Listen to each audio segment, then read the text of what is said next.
반갑습니다. 모든 낙찰자들이 행복한 1% 기부에 동참하기를 희망하는 경매 채널 김동입니다. 이번 사건은 울산 물건으로 한번 보겠습니다.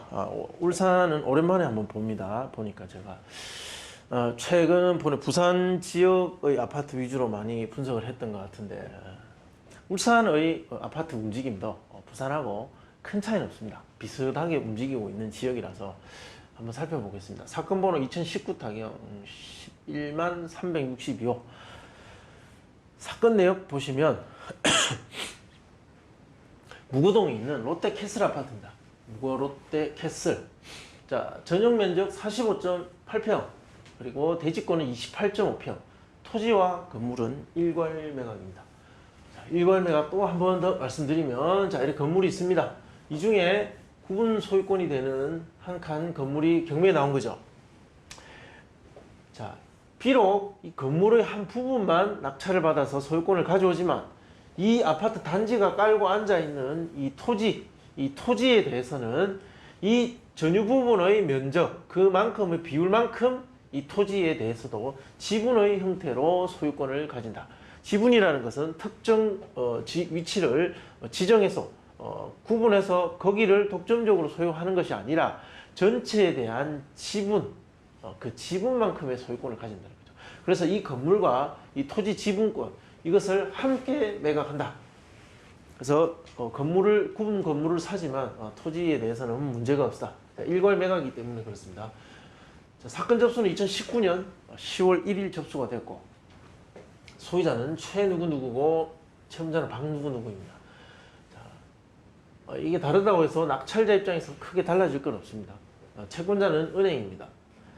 입찰 20일 전이고 감정가는 4억 4,700이었고 최저가는 3억 1,290만 원으로 11월 19일 날 진행 예정입니다. 자, 사건이 접수되고 진행되어 오는 과정에 어떤 이해관계자의 접수, 권리신고 또는 절차상 관계자들의 서류 접수가 있었는지를 한번 살펴봅니다. 이 살펴보는 이유는 낙찰자 입장에서 인수해야 될 어떤 권리 또는 점유권 관계에 있어서의 주목해서 살펴봐야 될 이해관계자, 당사자, 이런 사람들이 있는지 없는지를 사전에 한번 흔적을 살펴보는 겁니다. 자, 이 사건을 보면 대단히 단순하게 진행되었습니다. 자, 이게 답니다.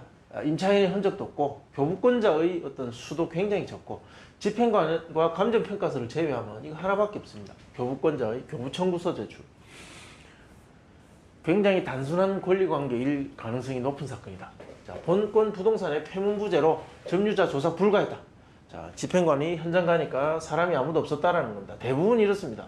자, 이러니까 전입세대 열람을 해보게 되겠죠. 하니까 세대주 최 누구누구가 전입돼서 살고 있더라. 소유자 세대입니다. 등기 현황 보면 역시 단순합니다. 자, 소유권 이전 최 누구누구가 2013년에 집을 샀습니다. 그리고 대출을 받았습니다. 자, 은행. 이 날짜가 있죠. 2017년 3월 14일. 이 날짜가 아주 중요합니다. 기준 등기가 되는데, 이 날짜를 기준으로 해서 이 날짜 이후의 설정된 권리들, 이런 것들 두 개밖에 없습니다. 모두 다 소멸된다. 이것이 만약에 100개든 1000개든 이 날짜 이후라면 전부 소멸돼서 사라집니다. 새로운 소유자에게 넘어오면서 사라지는 권리들이다. 자, 그럼 매수인 인수하게 될 부담은 무엇이 있는가? 조금 전에 확인했다시피 등기상 인수할 것은 없다. 자, 관리비는 인수될 수도 있습니다. 채무관계가 굉장히 지금 좋지 않은, 경제적 상황이 나쁜 그런 소유자가 직접 거주하고 있다. 자, 그러면 관리비 연체 가능성이 있고, 이 관리비 연체가 과다하면 명도할 때 영향을 미치고, 결국 명도할 때 영향이 되는 부담은 입찰가에 영향을 미치기 때문에 이 비용이 과다한지 어떠한 방법으로 해결될 것인지에 대한 사전 판단이 필요합니다. 자, 그래서 조사하는 겁니다. 이 각종 공과금은 관리비 포함인 경우도 있고 아닌 경우도 있습니다. 자, 아닌 경우는 보통 오래된 아파트들이 보면 이 관리비와 분리된 공과금들이 좀 있습니다. 자, 이런 것들을 사전에 확인해 보시라는 것이고, 지금 이 롯데캐슬 같은 경우는 대부분이 포함일 가능성이 높은 아파트입니다. 임차인 없음. 자, 그리고 점유자는 소유자 세대가 전입돼 있다. 자, 확인했죠. 물론 현장에서 실제 확인이 필요합니다. 명도 계획을 보면 자, 소유자 세대를 상대로 이 권리관계는 소유권자인 이 소유자 세대를 상대로 인도명령 신청을 하게 되고 그러면 인도명령 결정이 날 것이고 자 그것으로 뭐 명도를 하게 됩니다. 강제 집행할 수도 있고 그것으로 협상을 할 수도 있고 자 저는 협상을 잘해서 명도 비용을 이 강제 집행할 비용이 있다면 자 그것을 그냥 이사비로 주고 잘 협의해서 내보내기를 권장합니다. 명도 소송 가능성은 희박합니다. 시장에 나와 있는 매물 보겠습니다. 지금 경매 나온 것은 2층이고 남서향입니다. 자 감안해서 다른 물건과 비교하기 위해서 찾아봤으나 동평형대 물건에 호가되고 있는 매매 대상물은 보이지 않았습니다. 대신 유사한 조금 더 작은 물건의 호가는 5억 5천이었습니다. 감정보다 높죠. 자 그리고 30평대의 물건이 4억 6천 우리의 물건과 비슷한 상태다. 좀 대형 평수이기 때문에 그 점이 가격에 반영됩니다. 자, 최근에 거래된 2020년 와서 거래된 거 보면 6층이 4억 9,800, 5층이 5억 4,200. 자 우리가 2층이었죠. 이거보단 낫겠지만 어쨌든 5층이 5억 4천까지 갔었다는 거죠. 우리 6층이 4억 9,800, 뭐 5억이 내놨다가 200만 원 깎아준 것으로 보입니다. 작년에 거래된 사례를 보면 확실히 4억 초반들이 좀 있었습니다. 이렇게 4억 후반도 있겠지만 2층 같은 경우는 4억 2천. 자 분명히 이것이 가격이 좀 오른 듯한데 어떻게 짐작할 수 있냐면 30평대가 4억 6천 호가하고 있고 우리보다 작은 이 본 물건보다 작은 물건이 5억 중반에 지금 호가하고 있습니다. 분명히 가격이 어느 정도 움직였다라는 것은 발견됩니다. 짐작됩니다. 자 감정이 4억 4,700이었습니다. 아니죠. 당시에 평가될 그 기준 시점에 때는 이 가격이 맞았을 것이라고 봅니다. 맞습니다. 그러나 지금은 30평대의 호가가 4억 6천입니다. 이 보십시오. 제가 생각한 거래 가능한 금액 한가가 30평대의 호가랑 비슷하다. 그리고 이보다 작은 물건의 호가가 지금 5억 5천인가 뭐 그렇죠.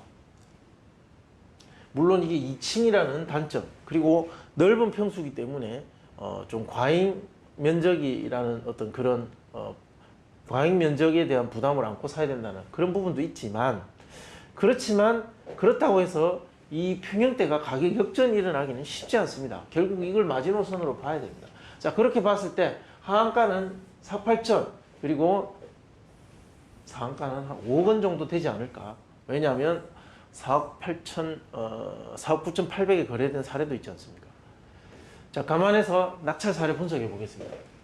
옥현주공 8월 20일이 있었고, 롯데캐슬은 2018년 6월 20일에 하나 있었습니다. 지금 이 데이터를 끌어와서 분석한다는 것은 사실은 조금 맞지 않습니다. 이때의 경제 상황과 거래 상황, 그것을 지금의 상황에 그 경쟁자들의 머릿속에 영향을 미칠 자료라고 보기는 어렵다는 것이죠. 그렇지만 한편으로는 그런 것도 있습니다.